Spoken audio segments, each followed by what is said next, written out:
Without self-confidence, even the strongest person can feel weak. You may have talent, knowledge, and kindness. But if you don't believe in yourself, none of it will shine. Self-confidence is not loud. It's not pride. It's the quiet belief. I can do this. In today's story, you'll meet a man who was afraid to speak, afraid to fail, until one moment changed everything. Stay with us till the end. This might be the story that helps you believe in yourself too. Once upon a time, in a small, dusty village, there lived a man named Ravi.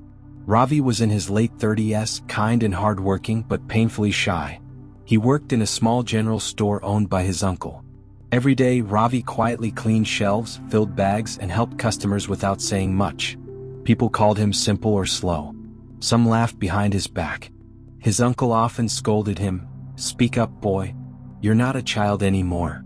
But Ravi didn't speak. Not because he didn't know what to say, but because he feared he would say it wrong. Years passed. Ravi stayed the same. Quiet, careful, nervous. One day his uncle had to travel for 3 days and said, "You must handle the shop. Don't mess this up." Ravi nodded nervously.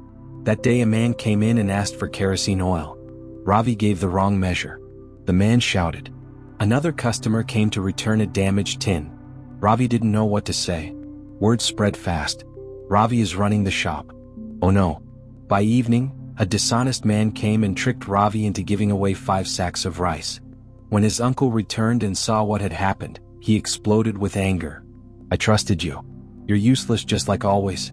Those words hit harder than any slap. Ravi walked away in silence. He sat near the well outside the village thinking, maybe I really am useless. Maybe they're all right. Just then a man's voice broke the silence. "What are you thinking sitting here like this?" It was Guruji, an old wise man who lived nearby. Ravi looked up and said, "I spoil everything I touch. I'm not smart like others. I can't even speak properly." Guruji sat beside him. "Confidence doesn't come from being perfect," he said. "It comes from trying again and again even when you're scared." Ravi looked doubtful. Guruji smiled. "If you really want to change, come to my hut tomorrow. I will give you a simple challenge." The next morning Ravi arrived. Guruji said, "Go to the market. Ask 5 people what they sell, how they price it, and what they enjoy about their work." Ravi trembled. Talk to strangers. But he went. The first woman ignored him. The second man laughed, but the third smiled. "I sell mangoes," he said. "Why are you asking?" Ravi explained. They talked for 10 minutes. By the end of the day, Ravi had spoken to 6 people. He felt strange, like something inside him had moved. On second day, Guruji said, "Stand near the school and help children cross the street. Say something kind to each one." Hurry did it. "Be careful." "Good job." "Have a nice day." It was small, but each sentence made him stand straighter. On third day, Guruji said, "Now go to your uncle. Tell him you are ready to learn properly and earn his trust again." Ravi was terrified, but he went. He stood at the shop door and said clearly, "Uncle, I made mistakes, but I want to improve. Give me one more chance and teach me the right way." His uncle stared for a moment, then quietly said, "All right, Ravi, let's start again." Weeks passed.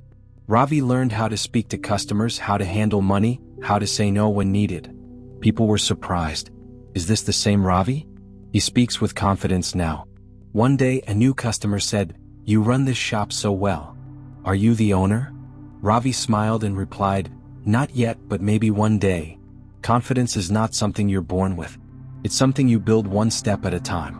Every time you speak up, every time you try, even when you're afraid, you grow. Like Ravi, you don't need to be the smartest, the loudest, or the strongest. You just need to believe, I can learn, I can try, I can improve. That's the true power of self-confidence. Not perfection, but progress. If you felt something in this story, give it a like, leave a comment, and subscribe for more powerful stories that help you grow in English and in life. Until next time, stay patient, stay brave, and never stop believing in yourself.